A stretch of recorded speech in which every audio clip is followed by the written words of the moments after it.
वाहेगुरु जी का खालसा वाहेगुरु जी की फतेह। Welcome to the YouTube channel KV Academy and we are already doing for the chapter the fourth chapter of class 10 and we have done it up to the exercise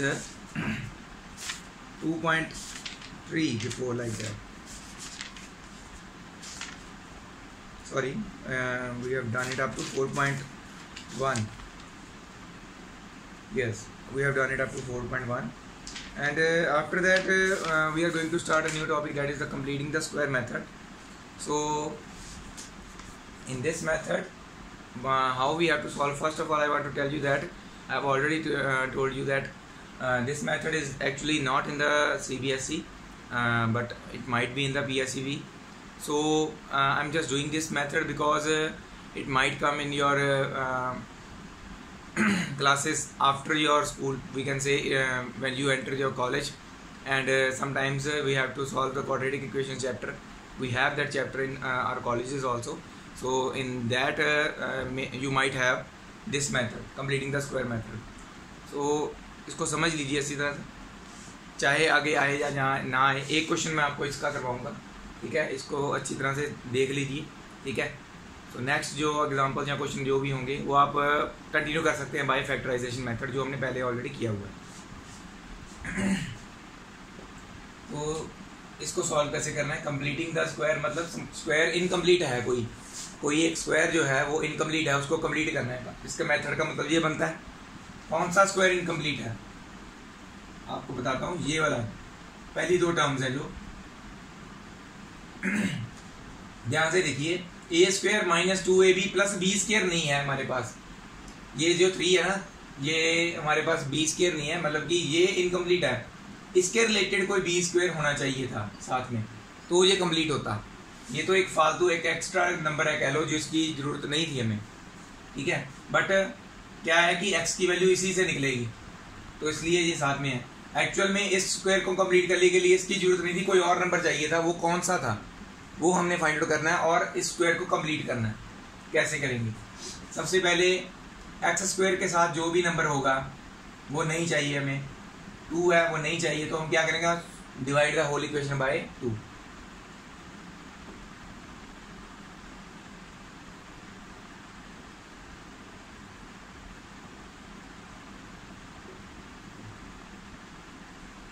ये 2 के साथ 2 cut जाएगा पहली वाली में, दूसरी में नहीं कटेगा कुछ भी, 5/2 आ जाएगा। यहाँ पे हम शो कर सकते हैं कटिंग करके। तो ये क्या बन गया,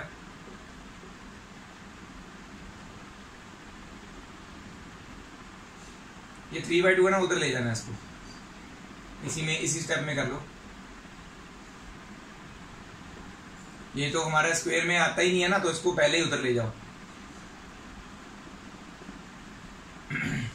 अब ये स्क्वायर कैसे कंप्लीट होगा, हमारे पास ए स्क्वायर है, मतलब कि एक्स का स्क्वायर ए स्क्वायर, ए हमारा एक्स है, बी नहीं है, बी स्क्वायर नहीं है, तो हमारे पास 2ab है, ये 2ab के बराबर है ये चीज, 5/2x 5/2x 2ab के बराबर है। तो हमारा a यहाँ पे क्या है मैंने ऑलरेडी बताया, क्योंकि हमें पता है कि x का स्क्वायर है, तो दैट मीन्स a हमारा x है, तो यहाँ पे आ जाएगा x। साइड में करके देखना, ये हमने b की वैल्यू निकालनी है, तो ये दोनों इधर ले आएंगे, 2x मल्टीपल में इधर आके डिवाइड में आ जाएगा, x के साथ x कैंसिल, 5/4 बच गया सिर्फ।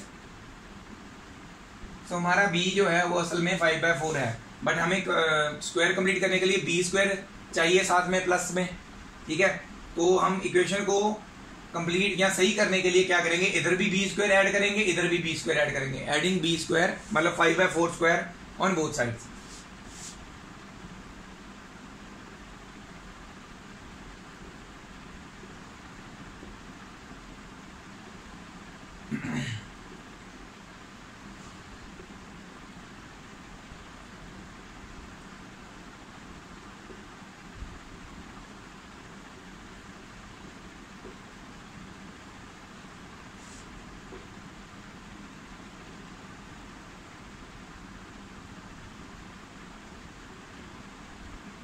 एडिंग क्यों किया? क्योंकि ये इधर आके फिर कट जाएगा तो दोबारा वही इक्वेशन बन जाती है। तो इसको कहते हैं हमारी इक्वेशन को करेक्ट वे में आगे बढ़ाना। ठीक है, करेक्ट वे में आगे बढ़िए। जो हम ऐड कर रहे हैं इधर, वो इधर भी करना है, जो हम इधर माइनस करेंगे इधर भी करना है, ताकि वो करेक्शन इक्वेशन की वैसे की वैसी रहे, दोबारा फिर वापस हम उस स्टेप तक जा सकें। ऐसी कोई भी चीज़ नहीं करनी जिससे हम एक स्टेप आगे बढ़े तो वापस उस स्टेप पे ना जा सकें। ठीक है, अब देखिए a square plus b square minus 2ab, तो हमें ये 2ab नहीं पता चल रहा, तो इसको भी लिख लेते हैं। ए स्क्वायर माइनस 2 इंटू ए इंटू बी हमारा 5/4 था, है ना, प्लस बी स्क्वायर। स्क्वायर को करने की जरूरत, इधर स्क्वायर को जो है सॉल्व कर दो, 25/16 हो जाएगा। ठीक है, 5 का स्क्वायर 25, 4 का स्क्वायर 16। तो ये कंफ्यूजन ना हो जाए, तो ये 7 वाला जो है मैं रब कर देता हूँ।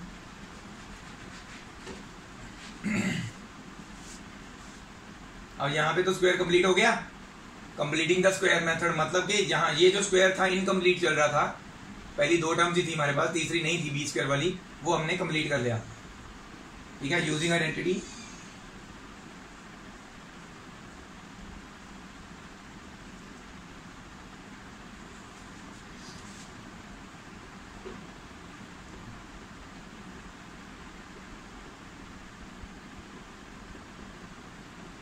तो इस फॉर्म में है ये, अभी इसको इस फॉर्म में लिखना है इसको, है ना, a square minus b square, a square minus 2ab plus b square की फॉर्म में लिखा हुआ है ऑलरेडी, इस फॉर्म में लिखना है इसको आइडेंटिटी यूज करके। क्या आ जाएगा, x minus 5/4 whole square is equal to, इधर वाला सॉल्व कर लेना हमने,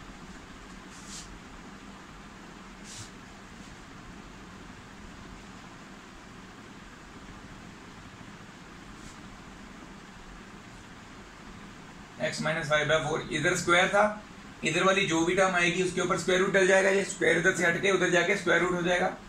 तो 25 माइनस 24 1 बचता है, नीचे 16 बचता है, इसका स्क्वायर रूट करना है। स्क्वायर रूट में हमेशा 2 वैल्यूज आती हैं, पॉजिटिव और नेगेटिव। Positive negative 1/4। ओके, एक बार वैल्यू पॉजिटिव लेनी है 1/4 की, एक बार नेगेटिव लेनी है, x की 2 वैल्यूज आएंगी।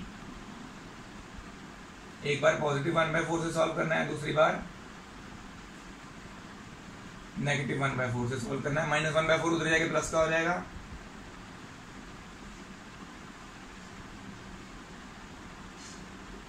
ये भी उधर जाके प्लस का हो जाएगा, बट उधर क्या है, माइनस 1/4 है।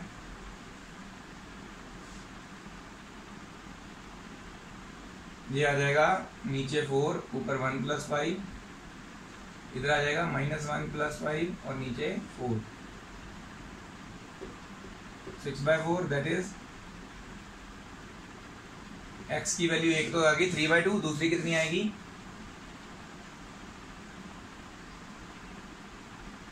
1। तो x की 2 रूट्स आ गए 3/2 और 1।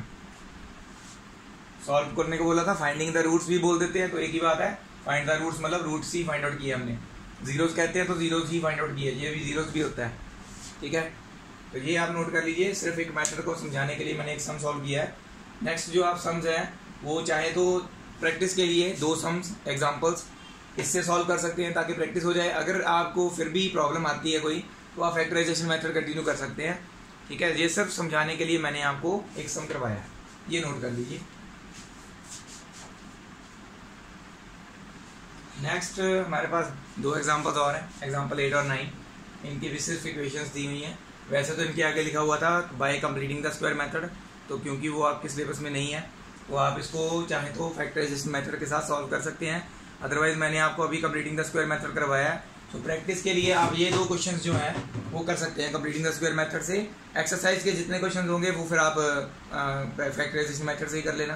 ठीक है, सिर्फ एक प्रैक्टिस के लिए आप ये 2 क्वेश्चन ट्राई कीजिए कि इसके रूट्स क्या आते हैं। ठीक है, एक्स की वैल्यूज। उसके बाद आया था, मैंने आपको बताया था क्वाड्रेटिक फार्मूला।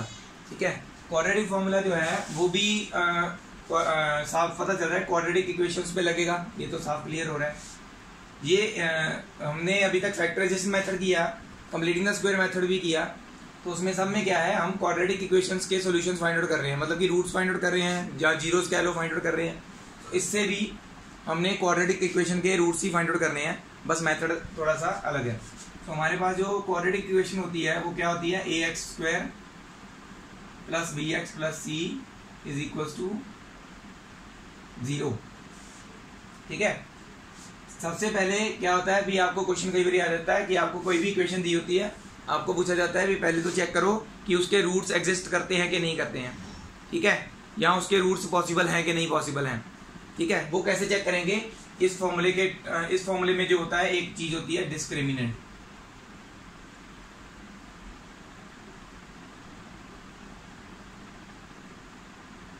कैपिटल डी जिसको बोलते हैं, उसका फॉर्मूला है b² - 4ac।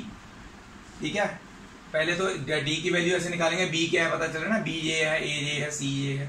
क्वाड्रेटिक इक्वेशन के जो हमारे रिस्पेक्टिव कोफिशिएंट्स होते हैं x² x और कांस्टेंट। ओके, तो ये तो वैल्यूज पता चल गई हमें कैसे निकालनी है। उसके बाद जब डी की वैल्यू आएगी, कुछ भी अपन बात करते हैं, डी की वैल्यू कुछ भी आती है greater than 0,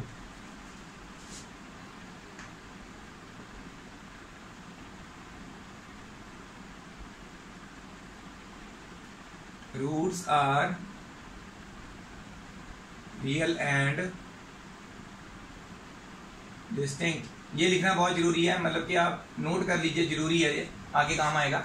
roots are real and distinct का मतलब क्या है, इसके दो प्रॉपर रूट्स होंगे, कोई दो वैल्यूज आएंगी, और डिस्टिंक्ट का मतलब अलग अलग होंगी, सेम नहीं होंगी। अगर डी की वैल्यू आती है = 0, तो हमारे जो रूट्स होंगे वैल्यू फिर भी आएगी, बट कितनी आएगी, इक्वल आएगी, रूट्स आर इक्वल। एक ही केस है जिसमें अगर डी की वैल्यू नेगेटिव, जहाँ पे 0 से ज्यादा आ रही मतलब पॉजिटिव आ रही है ना, ये 0 है, तो 0 से कम मतलब कि अगर नेगेटिव वैल्यू आती है, ठीक है, then roots are not real, और रूट्स आर, और में हम क्या लिख सकते हैं, roots are imaginary. So imaginary roots भी हैं जो निकल सकते हैं, बट वो आएंगे आपको जब आप +1 में साइंस लेंगे। ठीक है, तो अभी के लिए आपके पास इसका सोल्यूशन नहीं है, इन दोनों का है। सो ऐसे क्या जब पूछते हैं एग्जिस्ट करते कि नहीं करते, अगर इन दोनों में से कोई भी केस आता है तो लिखेंगे हम रूट्स एग्जिस्ट, ये आता है तो roots does not exist.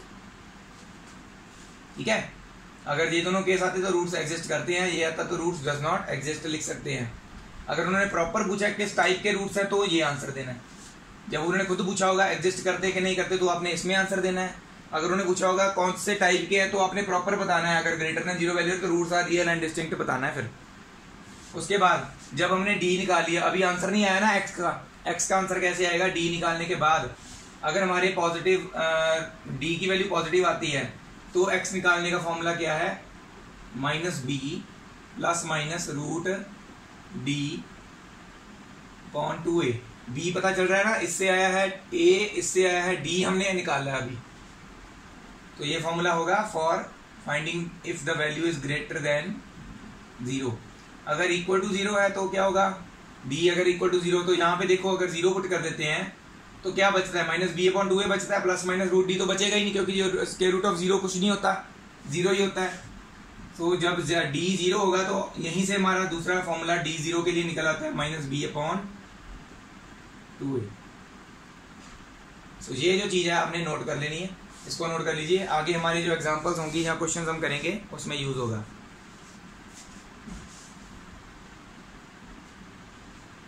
Next आ जाती है हमारी example 10, that is the example related to the quadratic formula. मैंने आपको बताया था ये सबसे इजी मेथड है। सो इस मेथड को हम यूज कैसे करेंगे, जब आप करेंगे ना आप कहेंगे यार इससे ये पहले क्यों नहीं करवाया, तो आपको जो स्प्लिटिंग मेथड करवाया था ना मैंने, फैक्टराइजेशन मेथड, हो सकता है आप वो भी स्किप कर दें। पेपर में क्वेश्चन आता है जस्ट सॉल्व करने का, वो मेथड नहीं बताते कौन सा करना है, तो आप हो सकता है यही वाला फॉर्मूला यूज करें हर बार। क्योंकि ये बहुत ईजी है, सीधा वैल्यूज पुट करनी है। ठीक है, तो क्या है, फॉर्मूले याद करने जरूरी है वैसे। तो ये इक्वेशन है, पहले तो इसको करेंगे compare on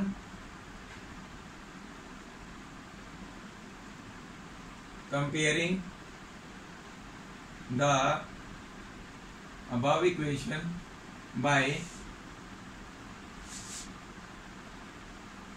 ax square plus bx plus c is equal to 0। Paper में आपके पास ये क्वेश्चन पेपर में होता है, तो आपने पहले इक्वेशन लिखनी है सॉल्यूशन में, फिर ये लाइन लिखनी है। सीधा नहीं आप लिख सकते ये लाइन, क्योंकि वो क्वेश्चन पेपर में थोड़ा देखने जाएंगे। ठीक है, पहले ये इक्वेशन लिख के फिर लिखना है count comparing the above equation by this. Compare किया तो हमारे पास a कितना आया, एक्स स्क्वायर का कोएफिशिएंट, यहाँ पे एक्स स्क्वायर का कोएफिशिएंट 2 है। b कितना आया, x का कोएफिशिएंट, मतलब यहाँ पे x का कोएफिशिएंट 1 है। और c कितना आया, सिर्फ कांस्टेंट, वो पॉजिटिव वैल्यू, ये नेगेटिव है, तो ये विद साइन हम उठाएंगे -528। तो मैंने आपको बताया था क्वाड्रेटिक फॉर्मूले से कैसे सॉल्व करते हैं। पहले निकालना है d। Now d is equal to b square minus 4ac।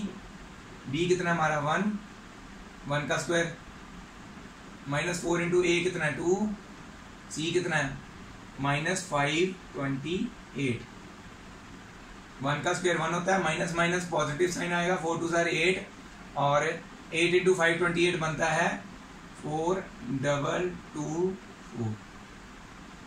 ठीक है, इसको ऐड करेंगे 4225 बन जाएगा। ये आ गया हमारा डी। पॉजिटिव वैल्यू है, ग्रेटर देन 0 है ना। अगर पूछा होता अभी चेक करो कौन से रूट्स हैं, तो क्या कहते हैं हम, ये ग्रेटर देन डी 0 वैल्यू आ गई, D greater than 0, roots are real and distinct. अगर पूछा होता भी किस टाइप के रूट्स है, अगर पूछा होता एग्जिस्ट करते ही नहीं करते, फिर हम लिखना है डी इज ग्रेटर देन 0, तो रूट्स एग्जिस्ट, ऐसे लिख देना। अब फाइंड आउट करना है एक्स की वैल्यू। एक्स की वैल्यू कैसे आती है, minus B plus minus root D upon 2a। ठीक है, तो यहाँ पे पुट कर लेते हैं values. x is equal to, अगर हाँ ये भी जरूरी देखना है, हम हमेशा यहाँ पे x नहीं लिखेंगे, क्योंकि यहाँ पे हमारा वेरिएबल x था तो हमने x लिखा। अगर यहाँ पे y होता है तो y लिखना है यहाँ पे, क्योंकि y की वैल्यू फाइंड आउट करेंगे ना फिर, तो यहाँ पे y लिखना है। फिर z होगा तो z, a होगा तो a। ठीक है, ऐसे। उसके बाद देखो x is equal to b कितना हमारा 1, माइनस साइन फॉर्मूले में है b की value 1 plus minus root 4225 divided by 2 into a कितना है 2। जो वैल्यूज की पुट कर दी मैंने। x इज इक्वल टू -1, 4225 का स्क्वायर रूट होता है 65। ठीक है, आप नहीं तो निकाल के देख सकते हैं, अगर आपको नहीं पता साइड में रफ में करके देख लीजिए। ठीक है, वो तो आपको पता चल जाएगा स्क्वायर रूट कैसे निकालते हैं। 2 2 4 आ गया नीचे। x की वैल्यू 2 बार आएगी, एक में पॉजिटिव 65 लेना है, एक में नेगेटिव 65 लेना है। तो पहले वाला हमने नेगेटिव ले लिया, दूसरे वाला पॉजिटिव ले लेते हैं।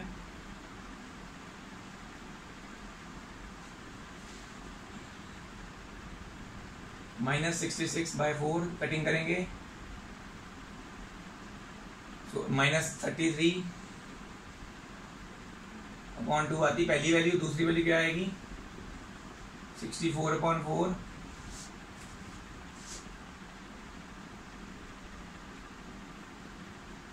दूसरी वैल्यू आती है 16। तो ये आ गई 2 वैल्यूज, आंसर आ गया। इजी मेथड, सिर्फ फॉर्मूला याद होना चाहिए, b स्क्वायर माइनस 4ac वाला और ये वाला, इसको नोट कर लीजिए।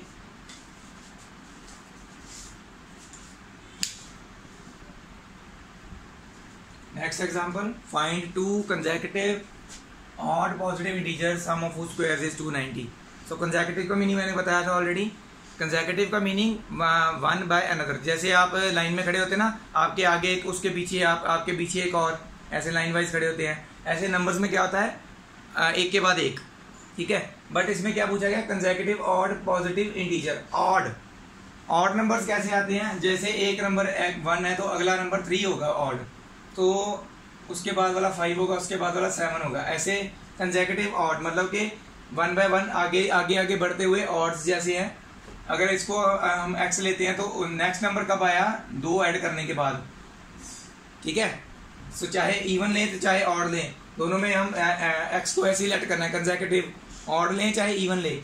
तो पहला नंबर अगर हमने x लेट किया तो उसके आगे वाला क्या होगा, x+2, उसके आगे वाला x+4, उसके आगे वाला x+6। तो ऐसे 2 नंबर्स का डिफरेंस पड़ता जाएगा। तो हमने क्या करना है, let the first number is equal to x and the next, मतलब कि फर्स्ट नंबर के जस्ट नंबर नेक्स्ट वाला नंबर कौन सा होगा, ऑड पॉजिटिव इंटीजर x+2 होगा।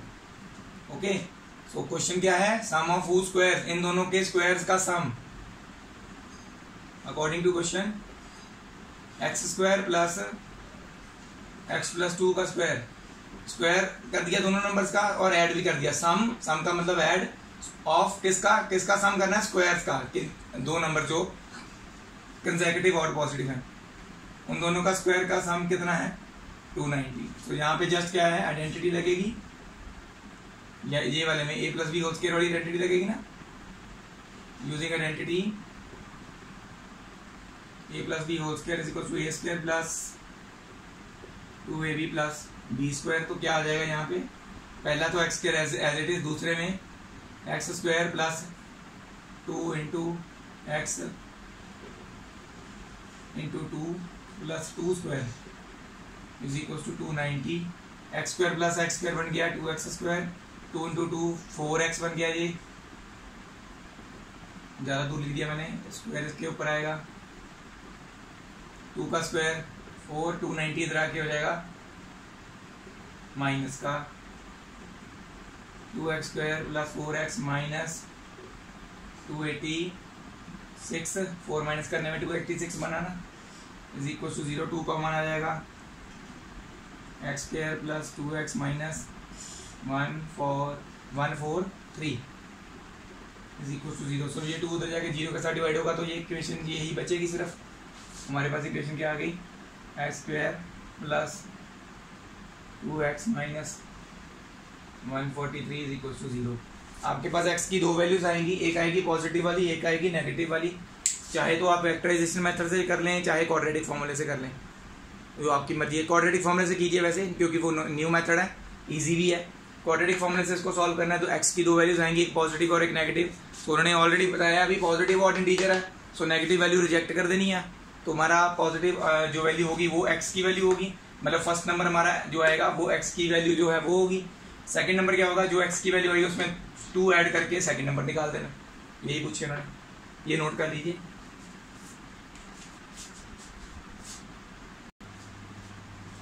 एग्जाम्पल 12 हमारा स्टेटमेंट सम है। वैसे तो इसकी फिगर ऑलरेडी उन्होंने बनाई हुई है, वो भी मैं आपको बना के बताऊंगा। अगर नहीं भी दी होती फिगर तो हम कैसे बनाते, तो वो भी मैं आपको बताऊंगा। अभी क्वेश्चन पढ़ के हम फिगर कैसे बना सकते हैं। पहले तो इसकी फिगर मैं बना देता हूँ जो ऑलरेडी उन्होंने दी हुई है।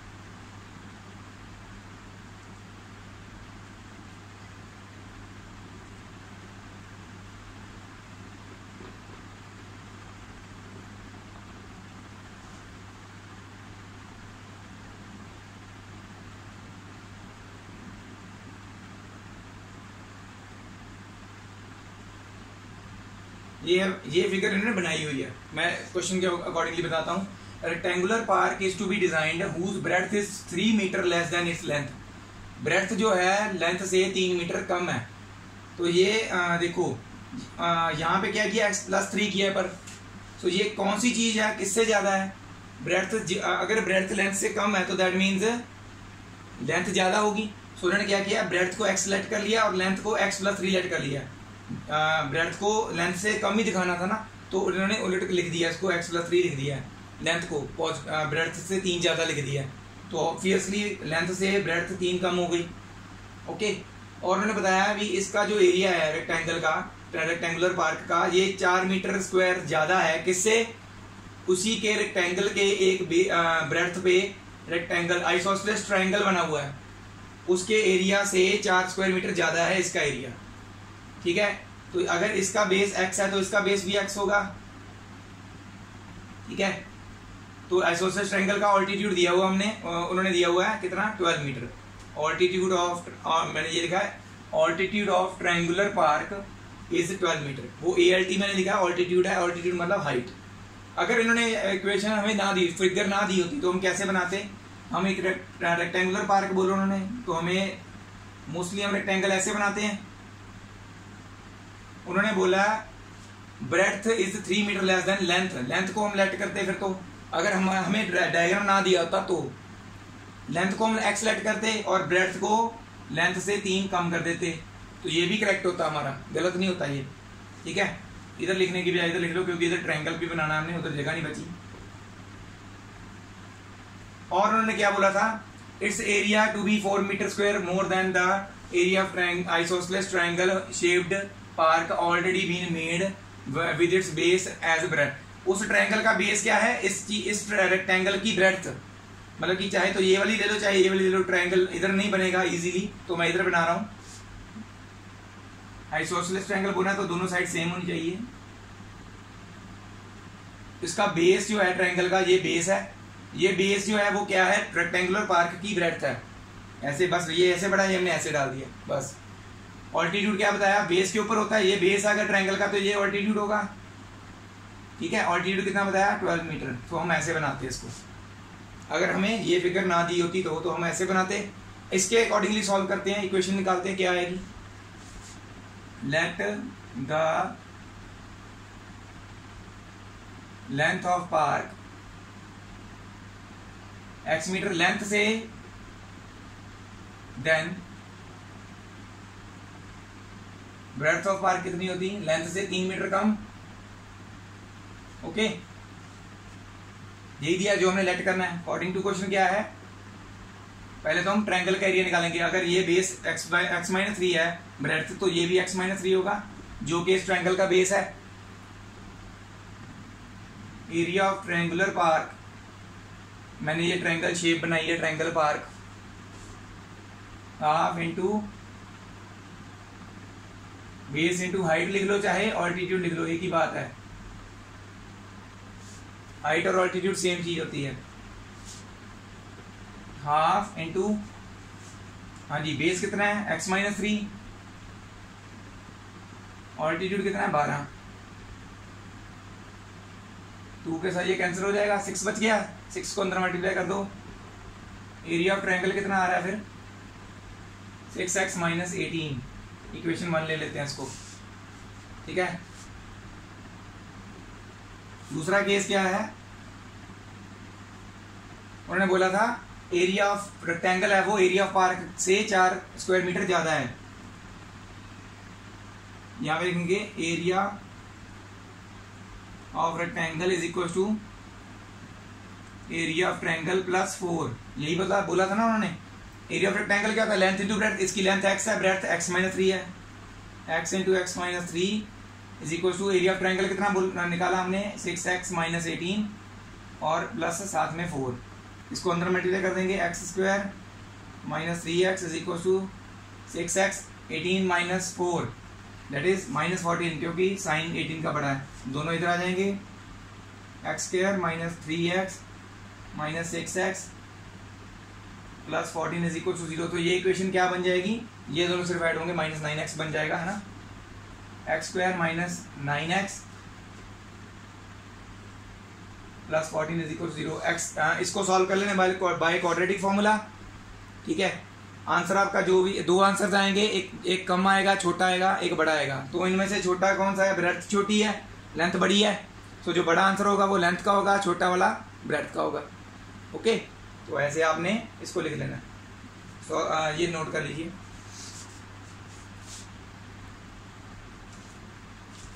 हमारी 13th एग्जांपल है ये। इसमें क्या है? Find the roots of the following equations if they exist. मैंने आपको बताया था एग्जिस्ट वाला कैसे चेक करना है, डी निकाल के, इन सभी का डी निकालना है। पहले चेक करना है रूट्स एग्जिस्ट करते हैं कि नहीं करते हैं। अगर करते हैं तब आगे सॉल्व करना है, नहीं करते हैं तो नहीं करना है। ठीक है, उसके बाद यूजिंग क्वाड्रेटिक फॉर्मूला। क्वाड्रेटिक फॉर्मूले से इसके रूट्स निकालने हैं। क्या होता है, कई बार क्वेश्चन पेपर में आता है कि पहले तो चेक करो एग्जिस्ट, एग्जिस्ट तो डी से ही चेक करेंगे, बट सॉल्व किससे करना है? यूजिंग फैक्टराइजेशन मेथड बोल देते हैं। तो सॉल्व फैक्टराइजेशन से करना है, बट चेक डी से करना है, डी वाला फॉर्मूला डिस्क्रिमिनेंट वाला। सो इस बात का ध्यान रखना है सॉल्व किससे बोलने को कहा गया, ठीक है। तो ये दोनों क्वेश्चन तो बहुत इजी हैं, क्वाड्रेटिक फॉर्मूले से निकल आएंगे। वो वाला क्वेश्चन जो है मैं आपके लिए सॉल्व करता हूँ, यहाँ पे लिखते हैं